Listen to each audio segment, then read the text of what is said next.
لقمان حکیم سے بوائی ما 4,000 پیغمبرانو سره وخت تیر کړی 2,000 پیغمبران میں شاگردان 2,000 پیغمبران میں استازی او شاگردی جدا شه او نبوت او مرتبه بیا جدا شه 4,000 پیغمبرانو سره می وخت تیر کړی وې د 4,000 پیغمبرانو د ژوند د تیرېدلو خلاصه 4 خبرې ما ته 4 خبرې زده کړې یو خبره ده اذا كنت في بيت الغير فاحفظ عينك کله چې د چا په کور کې اوسېږي چا مېلمه کړي چا کره لاړ د سترګو حفاظت دروازه کې مه ګوره سوریو کې مه ګوره د بل په کور کې به د سترګو حفاظت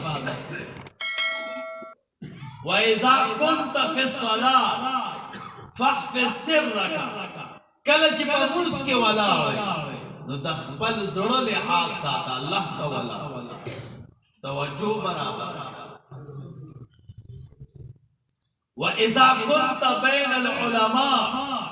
کله چې د علماء په منځ کې کېنې فَاحْفِظْ لِسَانَكَ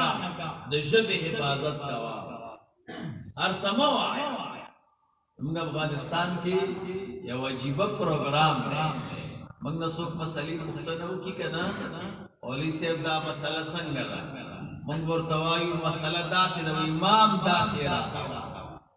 و امام ورته همدغه جواب خو ما ویې ودرېږه چې د ده نه پوښتنه وکړو الحمدلله موږ ټول مفتیان من کې چې دی امي سړی نشته یعنې تر اوسه پورې 6 کاله کېږي چې زه اوس راغلم